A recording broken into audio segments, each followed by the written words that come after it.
जय श्री राम।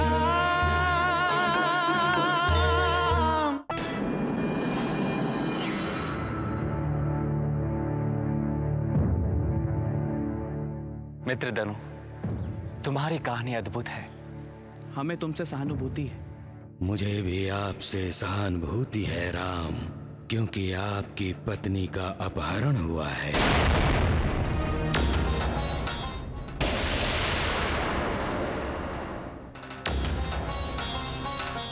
तुम्हें कैसे पता? तुम इस बारे में कैसे जानते हो? हमें बताओ, क्योंकि हमें शीघ्र अतिशीघ्र भाभी को ढूंढना है।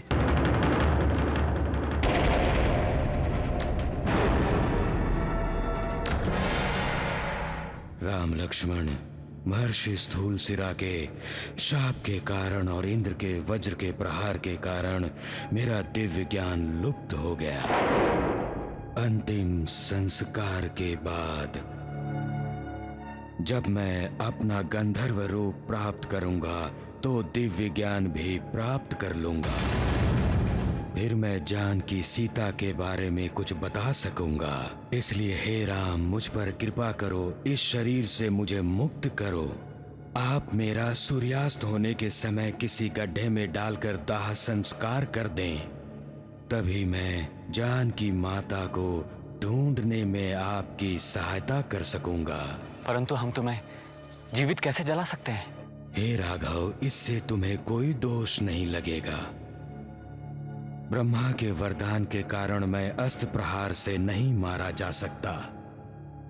उसका एक ही उपाय है कि मुझे ऋषि स्थूलशिरा के कथनानुसार अग्नि में जलाकर भस्म कर दिया जाए, तो मैं इस विकराल शरीर के बंधन से मुक्त होकर अपने असली शरीर को प्राप्त करूंगा। हे राम, मुझ पर कृपा करो, मुझे इस शरीर से मुक्त करो ताकि मैं आपकी सहायता कर सकूं। लक्ष्मण, चिता की तैयारी करो, जो आगे भी।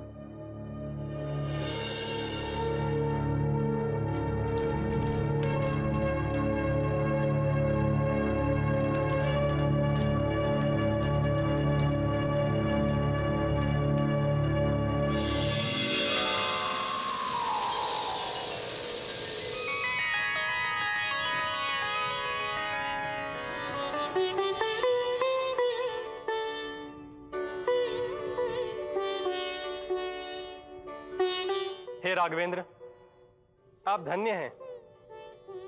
आपकी कृपा से मैंने पूर्व के समान ही अपना सुंदर शरीर फिर से प्राप्त किया है। अब मेरा दिव्य ज्ञान भी मुझे फिर से वापस मिल गया है। मैं उस ज्ञान से जो देख सकता हूं वो सुनाता हूं। रावण पुलत्स्य ऋषि का पौत्र और ऋषि विश्रवा का पुत्र है। ब्रह्मा से वरदान पाकर रावण दिग्विजयी हो गया है। वही आपकी भार्या को लेकर दक्षिण दिशा में गया है। जहां वो गया है वहां तक मेरी दृष्टि नहीं जा सकती। परंतु मुझे जो होने वाला दिखाई दे रहा है वो ये है कि दक्षिण दिशा की ओर जाने पर आपको परमवीर वानरों के राजा सुग्रीव मिलेंगे। उनसे आपकी मित्रता होगी और वे सीता जी की खोज में आपकी सहायता करेंगे। परंतु राजा सुग्रीव हमें कहाँ मिलेंगे? ऋष्यमुख पर्वत पर। सुग्रीव वहीं रहते हैं। उनकी मित्रता से अंत में आप रावण पर विजय पाएंगे। यह मैं स्पष्ट देख रहा हूं। परंतु ऋषिमुख पर्वत पर जाने का मार्ग कौन सा है? आप पश्चिम की ओर जाते हुए दक्षिण प्रदेश के बहुत से पर्वतों और नदियों को पार करके पंपा सरोवर नाम के एक सुंदर सरोवर पर पहुंचेंगे। वहां आपको महामुनि मतंग का आश्रम मिलेगा। उनके तपोबल के प्रभाव से जो उस आश्रम के निकट आता है उसकी हिंसा की वृत्ति नष्ट हो जाती है। महामुनि मतंग तो नहीं रहे, परंतु उनकी एक परम शिष्या महातपस्विनी शबरी आज भी वहां रहती है। वह अपने गुरु की आज्ञा से आपके आने की प्रतीक्षा कर रही है। वो आपको भगवान मानकर नित्य आपकी पूजा करती हैं। जब आप उनसे मिलेंगे तो वो आपको महाबली सुग्रीव तक पहुंचने का मार्ग बताएंगी। अब मुझे आज्ञा दीजिए।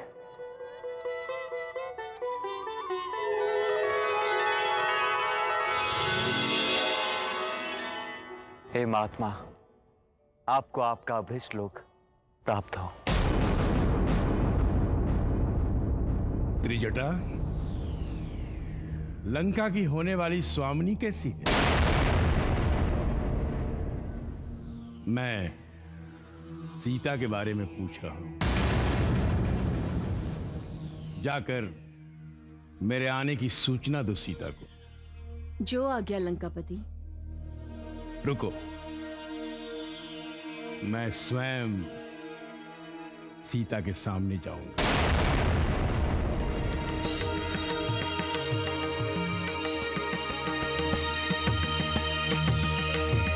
लंकापति की, लंकापति की, लंकापति की, लंकापति की, लंकापति की।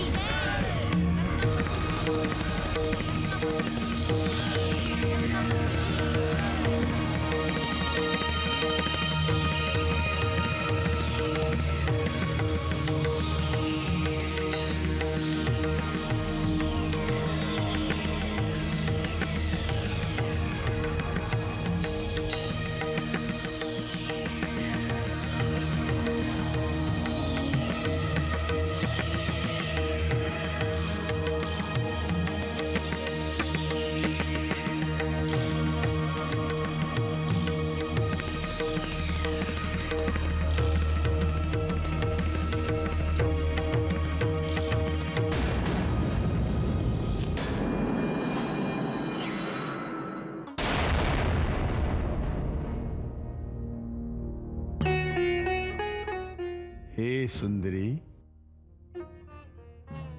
तुम मुझसे दूर क्यों हो? अब ये लंका और ये लंकापति तुम्हारा है। लंका का सारा वैभव, सारा ऐश्वर्य तुम्हारा है। अब लाज त्याग कर मुझे स्वीकार करो।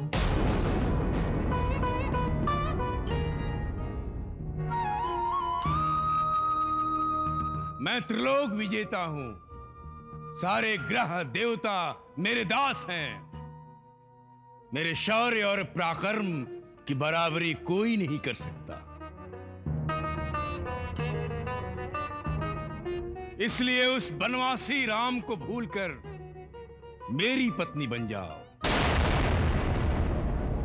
अब तो राम से तुम्हारा मिलना असंभव है। जिस तरह पवन को बंधन में जकड़ा नहीं जा सकता, जिस तरह अग्नि को मुट्ठी में पकड़ा नहीं जा सकता, ठीक उसी तरह राम का लंका तक पहुंचना असंभव है।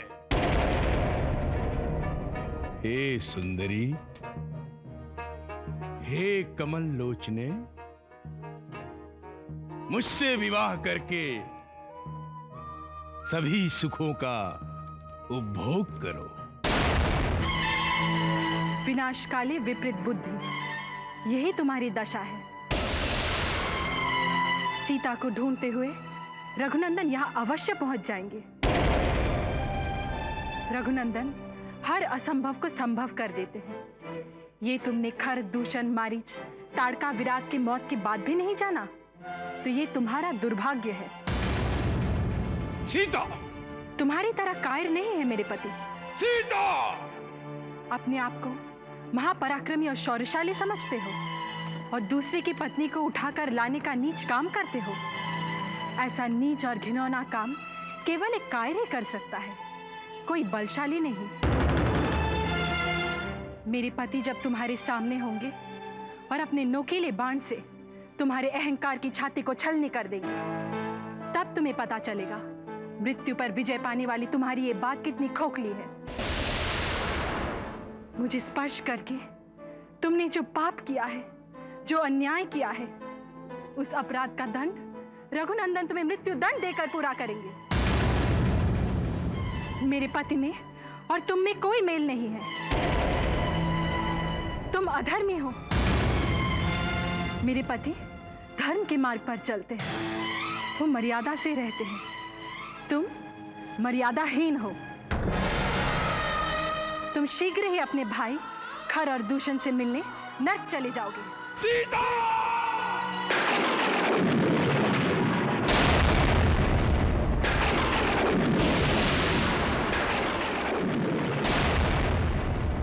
मैं अपमान सहन नहीं कर सकता।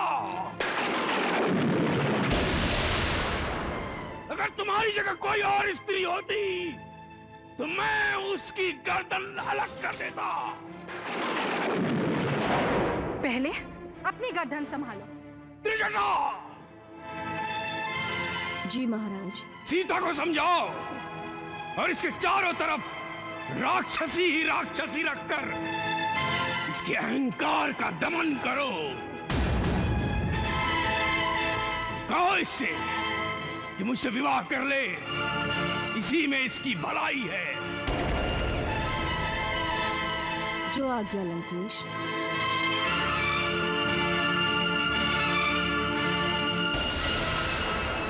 पर हाँ, यहां केवल स्त्रियां होनी चाहिए। ध्यान रहे, यहां कोई पुरुष ना आने पाए।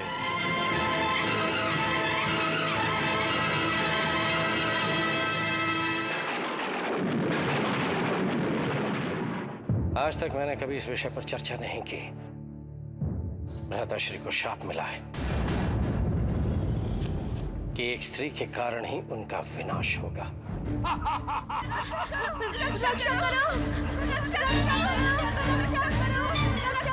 भगवान विष्णु हमारी रक्षा कीजिए। देवेंद्र हमारी रक्षा कीजिए। कोई रक्षा नहीं करेगा, न कोई रक्षा कर सकता है।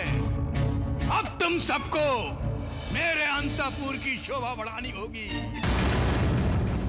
हे दुष्ट राक्षस, अपने बल के अहंकार में आके तुमने हम स्त्रियों का जो अपमान किया है, हमारा सुखी जीवन जो ध्वस्त किया है, हमें हमारे पति से, पिता से, पुत्र से अलग करके कलंकित किया है। मैं तुम्हें श्राप देती हूँ कि जिस स्त्री को तुम तुच्छ समझते हो, अबला मानते हो, उसी स्त्री के कारण तुम्हारा सर्वनाश होगा। सर्वनाश। समय करवट बदलता रहता है भाविश्री। शूर्पणखा के कारण ही त्रिसरा, खर और दूषण जैसे महापराक्रमी अपनी 14 सहस्त्र सेना के साथ मृत्यु के मुख में चले गए। और उसी शूर्पणखा के बहकावे में आकर भ्राता श्री दशानन ने सीता का हरण किया। दोनों ही स्त्रियां हैं भाविश्री। एक स्त्री का भ्राता प्रबल प्रतापी पराक्रमी है, जिसने तीनों लोक जीते हैं, और दूसरी स्त्री का पति महापराक्रमी सामर्थ्यशाली है, एक श्रापग्रस्त है, और दूसरे के पास धर्मात्मा महात्मा ऋषियों का आशीर्वाद है। इन दोनों के बीच टकराव अटल है भाविश्री। अपने पत्नी को खोजने के लिए राम लंका अवश्य आएगा।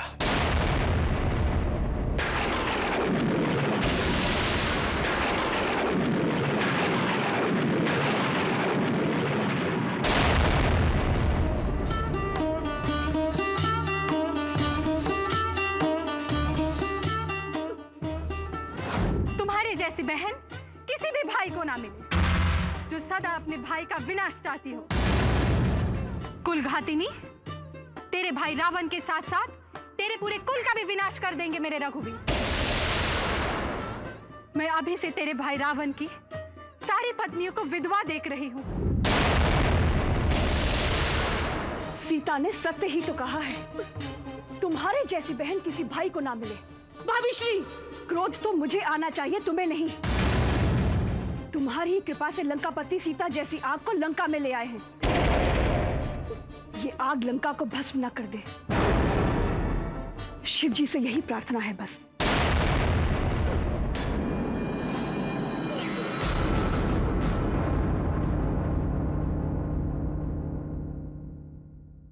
देवादिदेव, मंदोदरी जैसी महान पतिव्रता स्त्री आपसे प्रार्थना कर रही है। क्या आप दशानन और उसकी लंका को विनाश से रोकेंगे? देवी, क्या पहाड़ से गिरने वाली नदी को रोका जा सकता है? क्या अग्नि की चपेट में आए किसी भी वस्तु को जलने से रोका जा सकता है? क्या भयंकर वर्षा और तीव्र आंधी से होने वाले विनाश को रोका जा सकता है? नहीं देवी, कदापि नहीं। यही दशा दशानन रावण की है। उसका दशमुखी अहंकार उसे विनाश के कगार पर ले आया है। जिस दिन प्रभु श्री राम उसके समक्ष खड़े होंगे, उसका विनाश निश्चित है।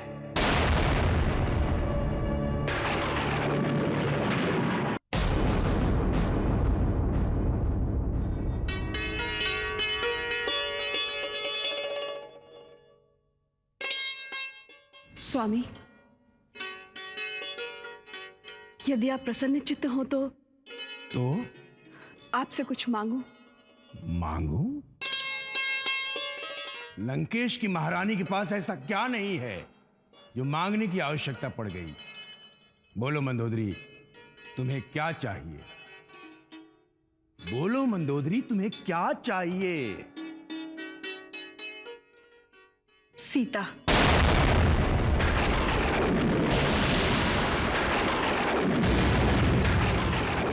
सीता? मैं कुछ समझा नहीं। स्वामी, आप उन्हें ले तो आए हैं, किंतु ये आपकी कीर्ति पे कलंक है। सीता लंका के लिए अमंगल है,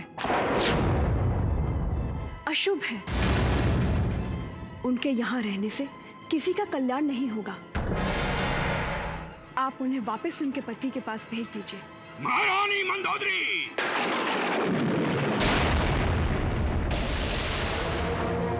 आपको यह बताने की आवश्यकता नहीं कि लंकेश एक बार पग आगे बढ़ा लेता है तो फिर उसे पीछे हटाने के बारे में नहीं सोचता।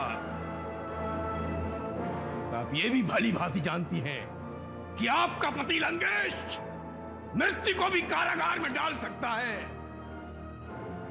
यदि आपको मेरी कीर्ति और यश की चिंता है तो मुझे ऐसा काम करने के लिए ना कहें जिसका फल अपयश और निंदा हो। आपके अनुरोध में छुपा हुआ भय मुझे स्पष्ट दिखाई दे रहा है।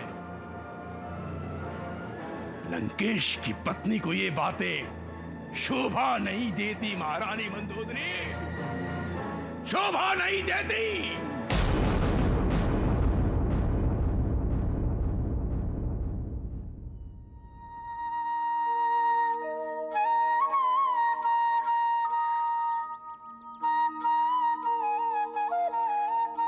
भैया, अभी तक हमें शबरी नहीं मिली। धैर्य रखो लक्ष्मण, हमें जो दिशा बताई गई है हम उसी ओर जा रहे हैं। हमें शीघ्र शबरी मिलेगी।